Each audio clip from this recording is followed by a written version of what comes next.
Not in the way you describe. Okay, so God cannot do anything. Correct. God cannot do anything. That's absolutely correct. All right, just clearing that up. Right. Also, then, is God omniscient? In other words, does he know everything? God, because he is outside of time, sees all of history at a glance. So God sees past, present, and future at a glance. Simultaneously. At the same time, correct. All right. Science can't answer the question of if there's a God, right? Exactly. And so I guess my question to you is, why would that be true? Because the God you believe in is clearly the one who interacts with our world, right? He sent down his son, he listens to your prayers, he has an active force in this world. Mm-hmm. But if he has an active force in this world, well, wouldn't that be a scientific question? Because science seeks to explain natural phenomena. So you're trying, I can understand if you would say, well, you can't talk about a God who doesn't interact in this world, but by definition, if he interacts in this world, he is a natural force, and therefore could and should be explained by science. So I guess why don't you say God can be explained by science? You bet. The reason I say that God cannot be explained by science is because of my definition of science. Science is based on the repeatability of an experiment. If you say it is something scientifically true, and we've proven it here at this fine university, but if you can't do those same experiments in London or in New York, you don't have science. Scientific knowledge is based on the repeatability of an experiment. So God is not a physical being or a physical process that you can observe and then repeat an experiment over and over again. Not only is that true, but that's true of your family. You don't scientifically prove your family.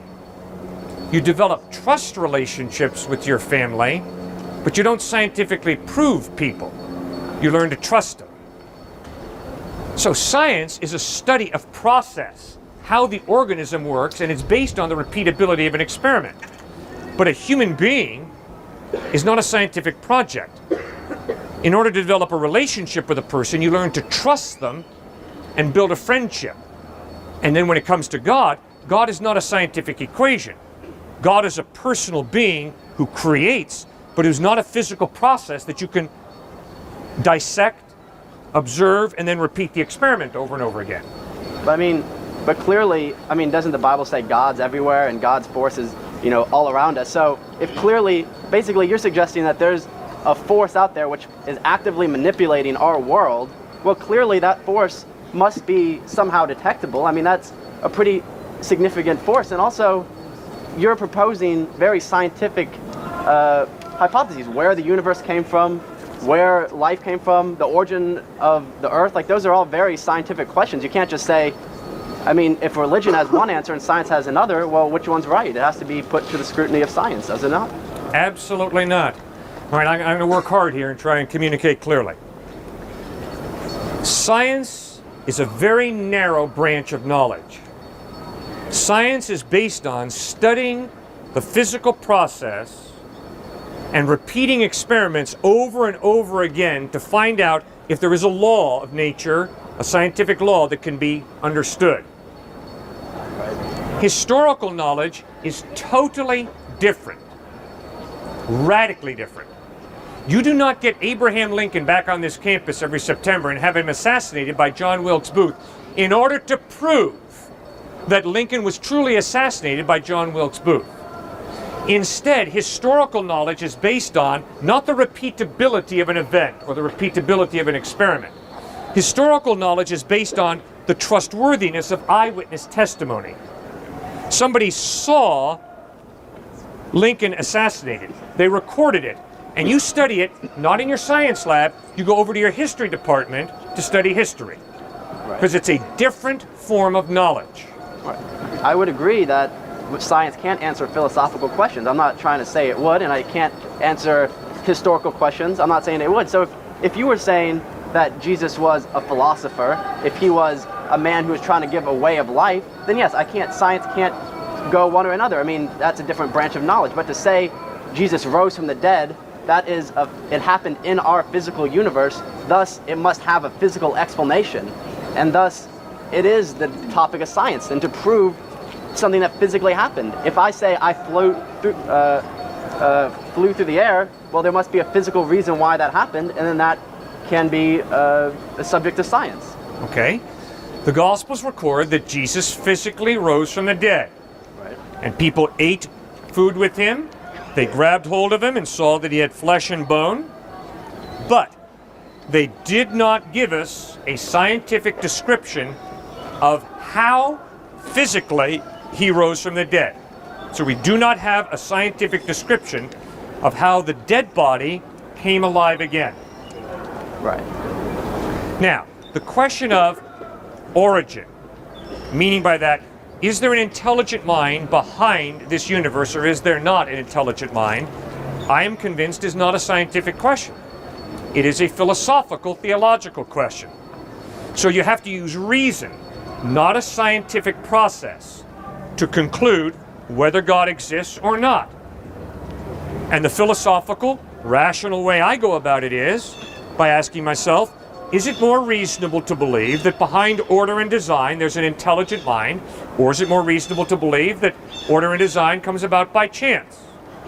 Is it more reasonable for me to believe that in light of the fact that the universe has a beginning, that there's an uncaused cause, or is it more reasonable to believe it just happened? Is it more reasonable to believe that the ductus arteriosus, that little flap of skin that comes down in every one of our bodies when we pass down our mother's birth canal and switches the blood from going around the lungs to going through the lungs, that kind of amazing order and design, is it more plausible for me to believe that that happened by chance, or is it more reasonable for me to believe there's got to be a mind behind that? When I'm confronted by moral absolutes, like the slaughter of innocent children is wrong, is it more reasonable, based on my experience and observation, to believe that that's just relative morality, it's not objective? Or is it more reasonable for me to believe the slaughter of innocent children is absolutely, objectively wrong? If it is absolutely, objectively wrong, there's got to be a mind prior to the human mind that defines what's right and what's wrong. Because if there is no mind prior to the human mind that defines right and wrong, it's obviously the human mind that defines it, and it's all relative.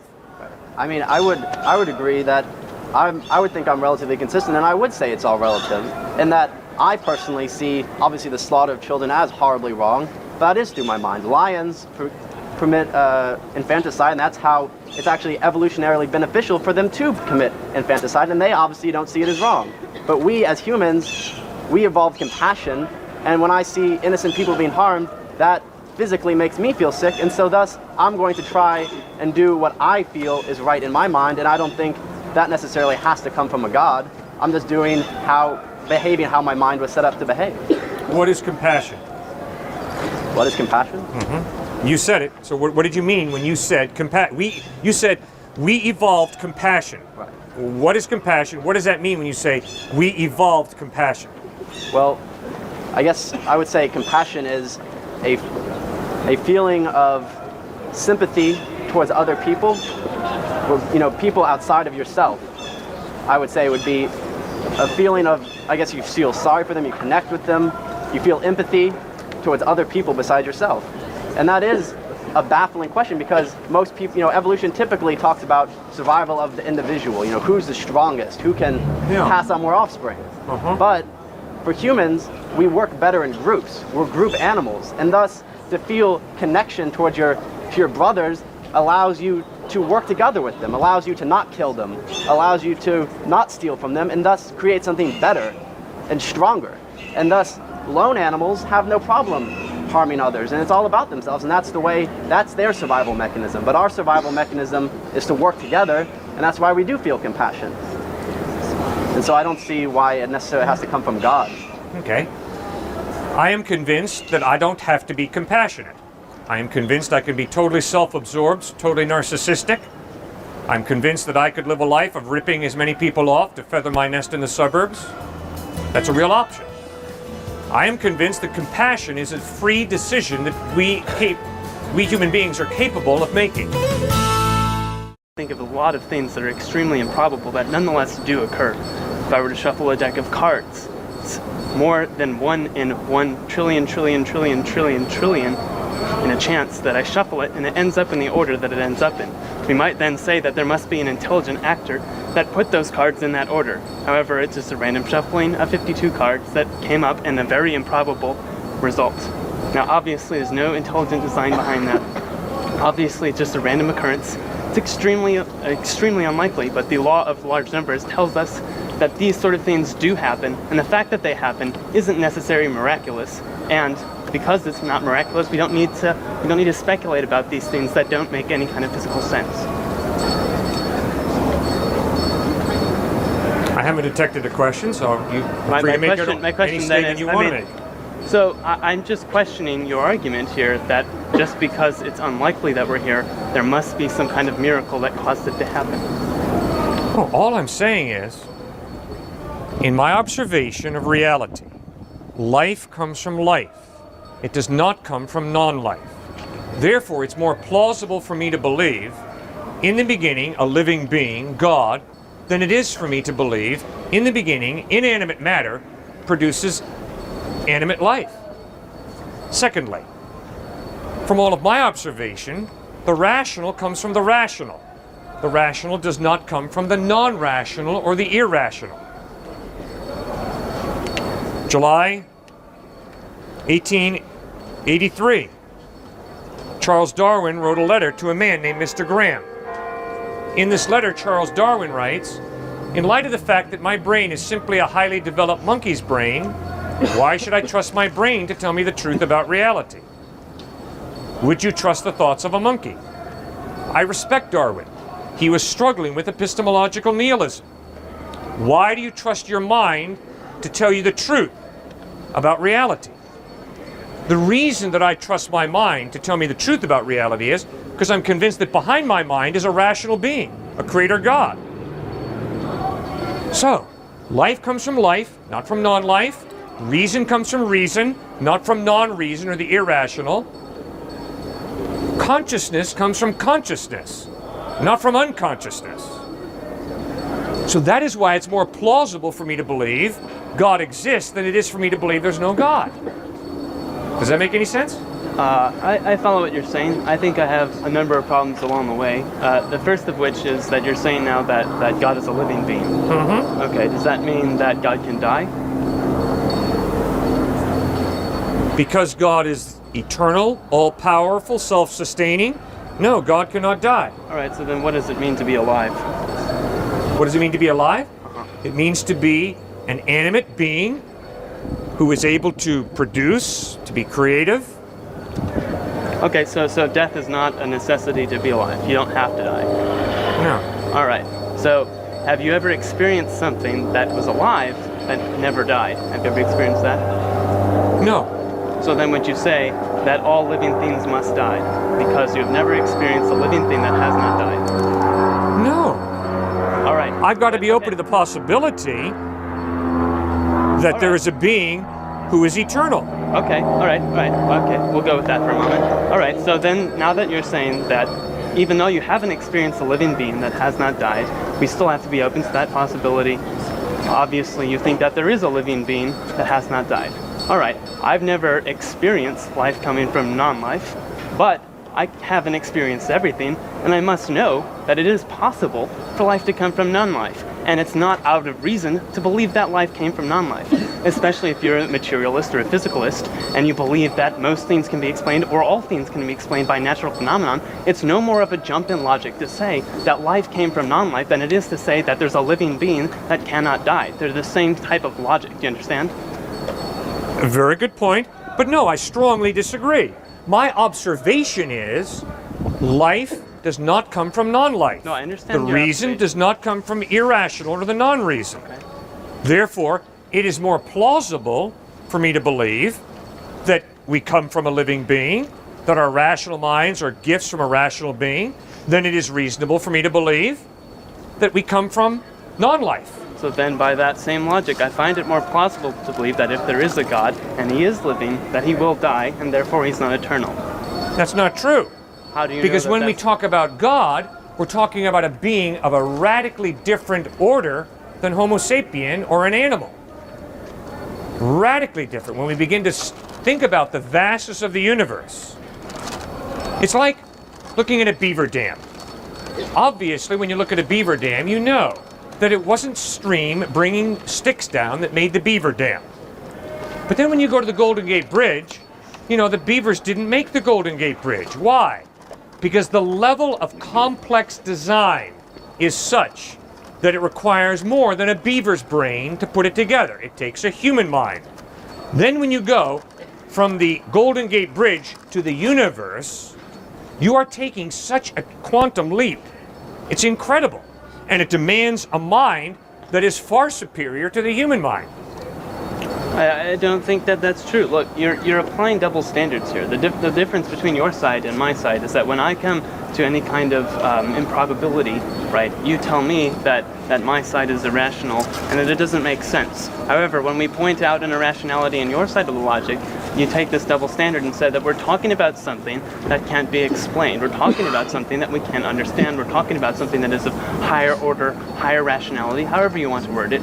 And then it's sort of a cop-out against the argument. What I'm saying is that there's an imparallel between what I'm saying and what you're saying, and thus I can't effectively have a point with you if you're just going to tell me that when we find a flaw in your logic, it can be explained away, but if there's a flaw in my logic because you haven't experienced it, therefore it mustn't make any sense. All I'm saying is that, look, if we analyze it in the way that you're analyzing it, and I'm applying the same kind of logic that you're applying, I'm not trying to have any kind of sleight of hand here, right?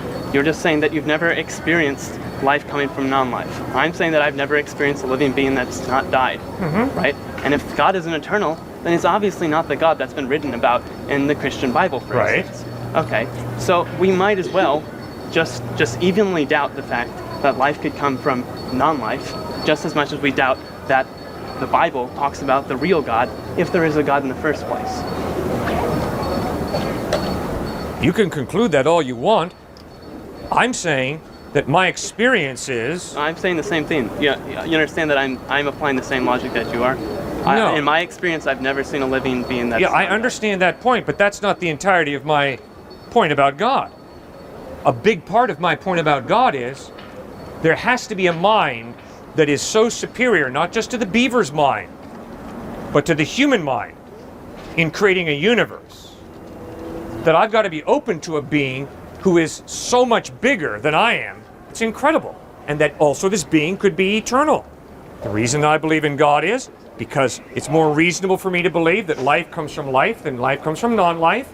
Order and design point me to an intelligent designer. Really complex order and design demands a really complex designer. They already 18 years old? Yes. Adam and Eve were not born as infants. Right, There was so no they were- human birth canal for them to pass down. So they were born as adults. All right, just wanted to get that cleared up in the Bible. Well, I'm glad we cleared it fast. All right. So let's go back to this logic before we get too far off track. So God is confined by these sort of logical realities. He's not confined. It's part of who he is. It's part of who he is. Yeah. I don't think you're confined by the very good mind that you have. I think you're exercising your mind in a very exciting way. You're thinking, and you're Right. thinking well. And I like that. And I don't view that as a limit. I do think that if you start going blah, blah, blah, blah, blah, that would be sad. Okay. All right. So then, is there an omnipotence in God to do whatever he wants? There is omnipotence to do whatever is consistent with his character. But that's not omnipotence. That's, Correct. That is not omnipotence as you would define it. Correct. Well, that's not omnipotence how anyone would define it, I don't think. That's not true. I am defining omnipotence when it comes to the biblical revelation of God as God has power over his creation, and he always exercises his power in conformity with his character. All right. So what is the definition of omnipotence then? I just gave it to you. God is all-powerful in the sense that No, he not in is reference to God. all-powerful over his creation, and he exercises that power in conformity with his character, his nature. I'm not talking about in reference to God. I'm saying that if we're talking about written language, as of course the Bible was written in, and you were to define omnipotence as it would apply to any time we would use it, how would you define The omnipotence? Bible never uses the word omnipotent. Well, I mean, it was not written in English, but it was translated. The Bible never uses the word omnipotent in Greek or Hebrew, which is the original languages the Bible was written in.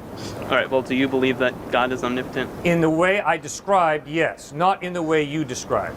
Okay, so God cannot do anything. Correct. God cannot do anything. That's absolutely correct. All right, just clearing that up. All right. Also, then, is God omniscient? In other words, does he know everything? God, because he is outside of time, sees all of history at a glance. So God sees past, present, and future at a glance. Simultaneously. At the same time, correct. All right, so given that God, right, is an eternal being or essentially atemporal, right, and he has no concept of this temporality, right? Namely, if we were eternal beings, and say, we can make an example of it. For instance, let's call time, temporality, a dot, right? And God exists above the dot, right?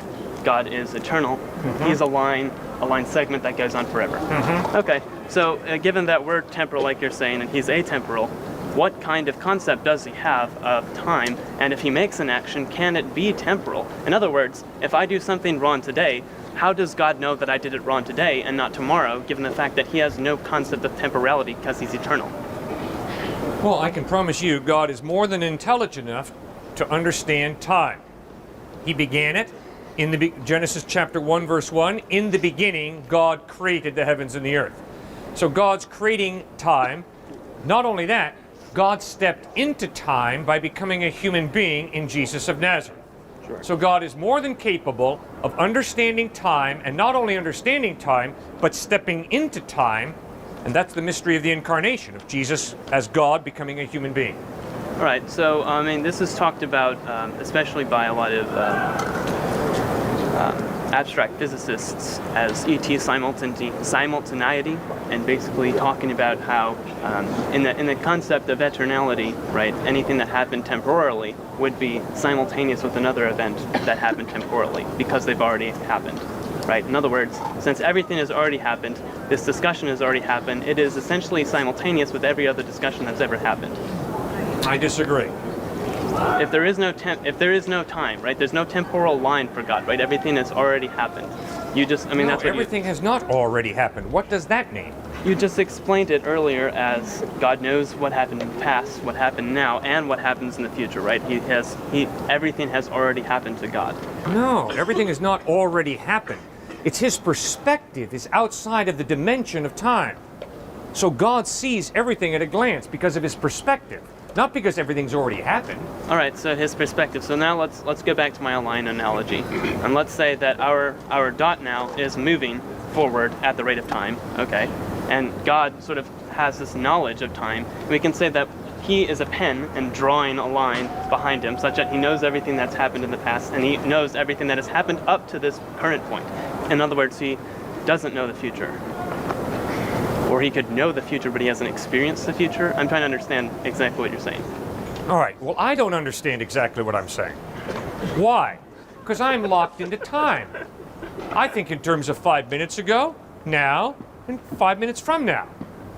So, for me to totally be able to understand and explain what it means that God is outside of time is impossible. I can't explain that totally because I'm so locked into time. But, a parallel line of thought that helps me is God is omnipresent, which means God can be in Calcutta, India, London, England, and Austin, Texas at the same time. Why? Because God is outside of the dimension of space. Okay. So because he's not confined by space, he can be in 25 different places at the same time. He's a spiritual being. Similarly, he's outside of the dimension of time, so he sees all of time at a glance. So he's outside the dimension of time. And space. Therefore, he doesn't experience time.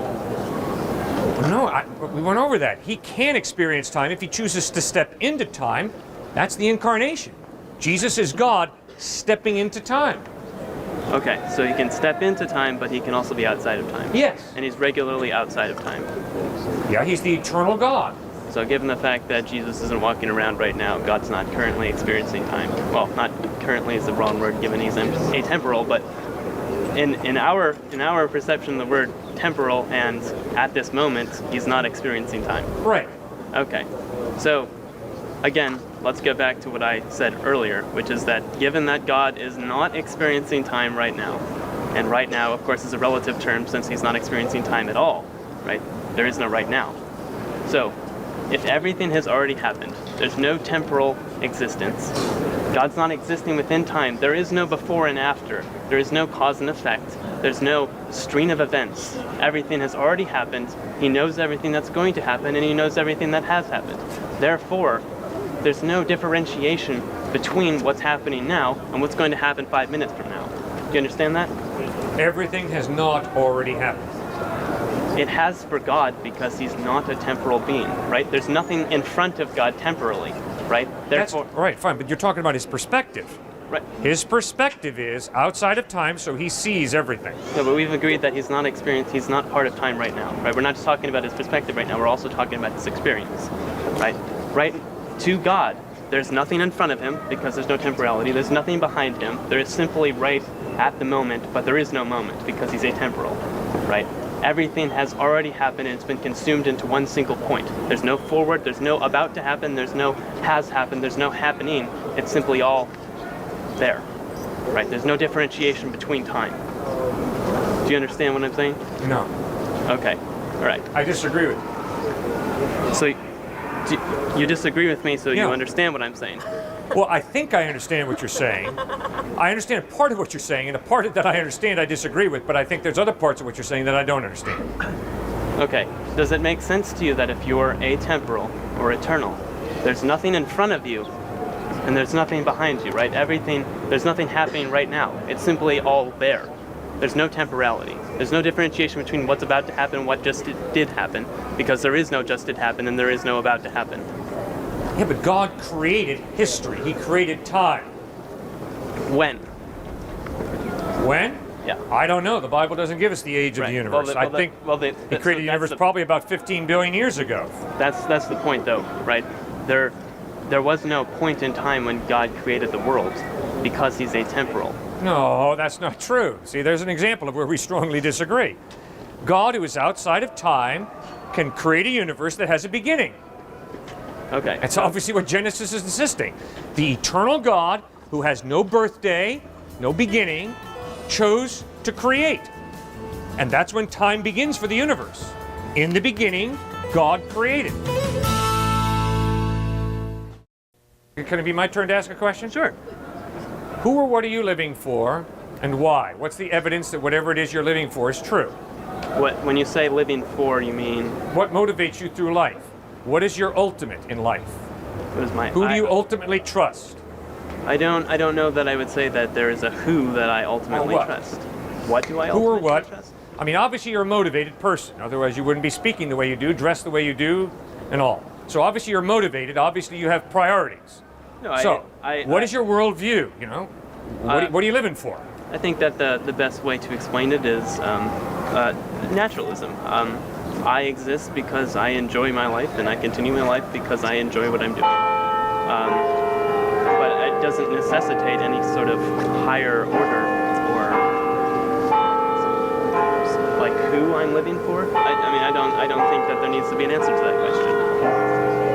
Or what I'm living for. There's a number of things. I mean, there's an infinite number of things that I'm living for. Namely, the fact that there's no reason that I would want to die, because I'm enjoying what I have right now. Especially since I don't think that there's necessarily anything after I die.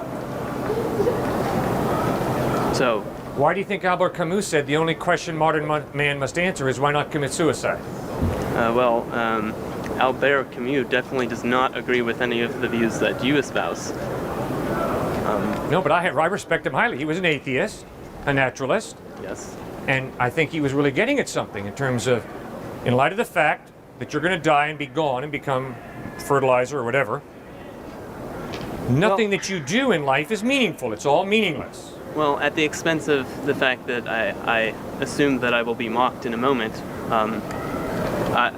the reason that I would not commit suicide is because there's determinism in the world, and that what has happened causes what will happen. So everything's a necessary linkage of cause and effect, if you will. So when things happen, they happen because of previous causes, and they're going to happen a necessary link of causes and effects. Therefore, there's not really a question of whether or not I'm going to commit suicide or why I should or should not commit suicide, because it's been determined by a necessary linkage of cause and effect. It's determinism, unrestricted causal determinism. If I were to give you a reason why I don't choose to commit suicide, that's because I enjoy my existence, and because there's no reason that I would want to die, and because if I died, I believe that that would be the end of all things. Therefore, speaking in a sense of any kind of rationality, I would prefer existing in an enormous amount of pain to not existing at all, because at least I have some kind of existence that I enjoy. If we're looking at a determinist framework, right, we're looking at the fact that this is what I think. It couldn't be otherwise. I couldn't think otherwise. It's happened because of a number of causes and effects in my life that are unrestricted and necessary causes and effects. Therefore, I'm not going to commit suicide, or if I were going to commit suicide, it would have already been determined by the fact that everything exists as a chain of causes and effects. So you're a determinist? Yes, unrestricted causal determinist, to be specific, but yeah. I would believe with... so free will doesn't exist, right? Yeah, well, I'm a compatibilist as well. I think that what we commonly... Okay, so free will is more or less a custom. Hume talked about it, Einstein talked about it, Spinoza talked about it. I mean, even Camus brings this up in some of his writings. I don't know how much you've read of Camus, but if you look at existence, right, it's a linkage of cause and effect. Right? And we can get down to the root of what caused something to occur by analyzing those causes, and then we can determine the effects from those causes. And thus, if we could look at all the causes in the world, namely if we could look at all the particles in the universe simultaneously, we could derive exactly what was going to happen next, and of course we could do that for each instance in existence, and then through that determine everything that's going to happen. Now, I'm a compatibilist, and Hume talked about this, in that we normally refer to free will as a sort of way to choose between this or that, right? And it has some aspects of kind of covert belief in mind-body dualism, but more or less we think that there's a way for us to decide, we were kind of talking about it earlier, whether or not to do this or whether or not to do that. Now, I think that there is that decision. Now, that decision is affected by certain causes, right? When I decide to leave later, it'll be because I have to go write my philosophy paper, and that's due tomorrow, and because of that, I'm going to go to the union, I'm going to type up my paper. There were a number of causes that led, right? The teacher assigned the paper. Why did he assign the paper? Because the university hired him and told him to teach a class. More or less, there are millions of causes, and from those causes we can derive what the effects are going to be, right? So my free will, my decision to go write the paper, was because of these causes. So I do have will, right? And it is free, but that's compatible with the picture of causes and effects, right? So we have to agree that free will is making decisions based on options, based on causes, right? Or based on circumstances. And we can determine what a free willing being would do based on those causes, right? So it's compatible with the picture of determinism, right? Now some people ridicule determinism by saying that, oh, well, free will has to be an illusion if you believe in determinism, right? It is compatible with the picture. It's not an illusion in the customary sense that we use the word free will. We can talk about it linguistically. We can get to Wittgenstein or other more modern philosophers, but more or less the way we use it implies that it can be compatible with the deterministic picture. Albert Camus made the decision to approach the minister of the American church in Paris, a man named Howard Mumma, Methodist minister. Albert Camus and Howard Mumma had discussions about meaning in life and purpose, and Howard Mumma began to read the Gospels with Camus. And Camus swore Mumma to secrecy at that point in his life. And Camus, after reading the Gospels, got to the point where he turned to Howard Mumma and said, what does it mean to be born again? And what's baptism all about? And Mumma said to Camus that baptism is a sign of a spiritual birth. It's an outward symbol of a spiritual birth. And to be born again means to come spiritually alive to God. And Camus asked Mumma if he would baptize him in a private ceremony. And Mumma said, no, I don't think I can do that privately, because historically, baptism has been a public statement of my faith in Jesus Christ. And so they parted company that summer, because Mumma just served as summer pastorate there at the American Church in Paris. And Camus said, I will look forward to seeing you next summer, mon chéri. And he left. Camus was killed in a car wreck that winter. At the end of his life, Jean-Paul Sartre said, quote, I do not believe that I am the product of chance, a speck of dust in the universe, but rather someone who was expected, prepared, prefigured, in short, a being whom only a creating hand could put here. And this idea of a creating hand refers to God. Protested fellow philosopher Simone de Beauvoir, how should one explain this senile act of a turncoat? It's been a delight talking with you. I pray you'll make the same decision both Camus and Sartre made.